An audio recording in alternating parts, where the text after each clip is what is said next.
सोलापूर शहरातील कलावती नगरात शुक्रवारी सकाळच्या सुमारास सोमनाथ धानप्पा पाटील वय 40 व श्रीदेवी सोमनाथ पाटील वय 35 दोघेही राहणार कलावती नगर सोलापूर या दाम्पत्याने विषारी औषध प्राशन करून आत्महत्या केली होती। या प्रकरणातील आरोपी अभिषेक कोरे यास शुक्रवारी रात्री एमआयडीसी पोलिसांनी अटक केली होती। त्या शनिवारी न्यायालयात उभे केले असता 4 मार्चपर्यंत त्याला पोलीस कोठडी सुनावली आहे। पोलिसांना शनिवारी अभिषेकच्या चौकशीतून आत्महत्येचे गूढ उकलले। त्याचे यातील मयत श्रीदेवी याच्यावर एकतर्फी प्रेम होते, त्यातून तो सतत त्यांना मानसिक त्रास देत होता। ही बाब सोमनाथ यांना माहिती झाल्यानंतर त्यांनीही अभिषेकला समजावून सांगण्याचा प्रयत्न केला, परंतु त्याच्याकडून कोणताही सकारात्मक प्रतिसाद मिळाला नाही। उलट तो जास्तीचा त्रास देऊ लागला होता। यामुळेच मागील काही दिवसांपासून पाटील दाम्पत्य दडपणाखाली आणि मानसिक तणावात होते। यामुळे शेवटी दाम्पत्याने चिठ्ठी लिहून आत्महत्या केली। यात त्यांनी आरोपीच्या त्रासाला कंटाळून आत्महत्या करत असून माझ्या मुलींचा सांभाळ भावाने करावा असे चिठ्ठीत लिहिले होते। या घटनेचा तपास एमआयडीसी पोलीस ठाण्याचे पोलीस निरीक्षक प्रमोद वाघमारे हे करीत आहेत। काल 27/2/2026 रोजी आपल्या MIDC पोलीस स्टेशनमध्ये BNS कलम 108 प्रमाणे गुन्हे दाखल केलेले आहेत। त्याच हकीकत अशा आहे,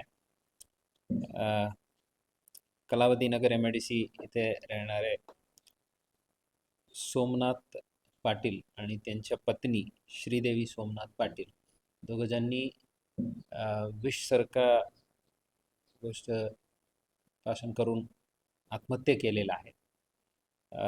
त्यात मृतकांच्या भाऊ श्री मल्लीनाथ पाटील यांच्या फिर्यादीमधून आम्ही हे गुन्हे दाखल केलेले आहेत। त्यात एक व्यक्ती आरोपी नामे अभिषेक कोरे यांनी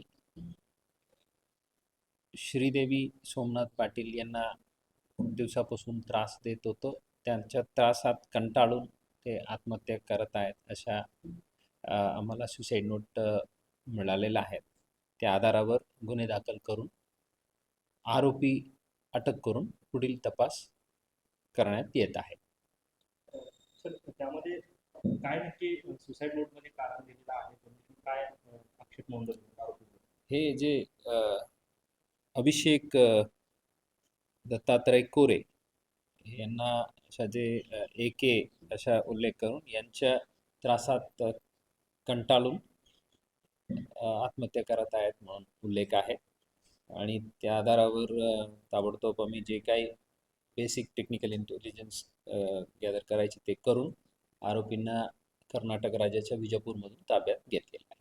सन 2020 मध्ये याच आरोपीची सांगोल्यामध्ये अशाच पद्धतीने गुन्हा दाखल केला 376। करेक्ट। काय नेमकं तिथं त्यांनी अशा एक महिलांना सोबत संबंध ठेवायची आणि आमिष दाखवून त्यांनी शरीर संबंध ठेवलं आणि त्यावर धमकी देऊन रिपीटेडली असं केलं म्हणून सांगोला पोलीस स्टेशनमध्ये 2020ला गुन्हे दाखल केलं आणि 2 वर्ष ते जेलला पण होतं आणि परत ते परिवार इथून स्थलांतरण होऊन विजापूरला शिफ्ट झालं।